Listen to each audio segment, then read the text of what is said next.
Now I am going to start the new chapter, electric resistance and Ohm's law. And the first topic in this chapter is electric current.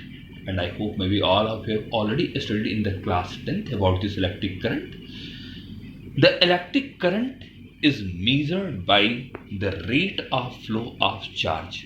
It means the charge flowing per second in an electric circuit is the measure of electric current. If in any circuit, if Q amount of charge flows for time t second, then the current in that circuit I is given by Q upon T.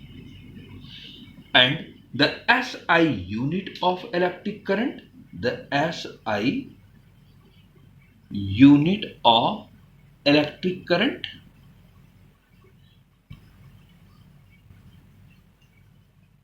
is ampere. And as you know, 1 ampere is equal to Coulomb, means charge measured in Coulomb. So 1 Coulomb and time is per second. It means 1 ampere is equal to 1 Coulomb per second, or simply you can write this is equal to 1 Coulomb per second. Since 1 ampere is equal to 1 Coulomb per second, and yes, you know, 1 electron carries 1.6 into 10 to the power minus 19 Coulomb of charge. The magnitude of charge is this one. So 1 electron carry this Coulomb of charge. So 1 Coulomb of charge is equal to 1 upon 1.6 into 10 to the power minus 19 Coulomb. It means 6.25 into 10 to the power 18 electrons. Or in other words, you can say 6.25 into 10 to the power 18 electrons carries 1 Coulomb of charge.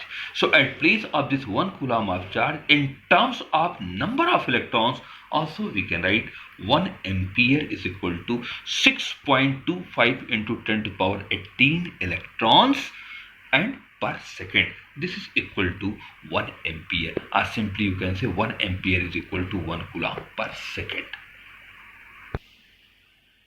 Now there are some important points or some important notes about the electric current, and the first point is that 1 ampere of current in a conductor does not means 6.25 into 10 to the power 18 electrons travel per second from one end of the conductor to the other end, but it means that in 1 second 6.25 into 10 to the power 18 electrons enter at one end of the conductor and same number of electrons leaves at the other end. This is the first point. Second point is the direction of flow of current is conventionally taken opposite to the direction of flow of electrons. The direction of flow of current is conventionally taken opposite to the direction of flow of electrons. Third point, if the two currents I1 and I2 meeting at a point, this one is I1, this one is I2, meeting at a point theta, then this current I is equal to algebraic sum of the individual current I1 and I2. It means electric current is scalarly added here, or electric current is a scalar quantity. It is not a vector quantity because it does not obey the vector law of addition. So if two currents I1 and I2 we meet at any point, then it's not matter what is the angle between I1 and I2. The net current I is equal to sum of their individual current. Next point, fourth point, if the rate of flow of charge in a conductor is not constant, then at any time you can calculate the instantaneous current in that conductor.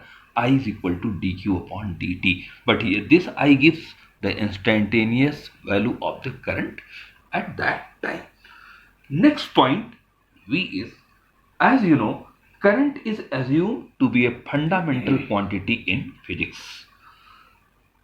And sixth point is here, for a given conductor, current does not vary as its cross-sectional area is varied. It means if the cross-sectional area of the conductor varies from one place to other place, then current is remain same, or you can say for a given conductor, current does not vary as its cross-sectional area is varies. So dear student, first you go through all these important points which is given about the electric current. Thank you.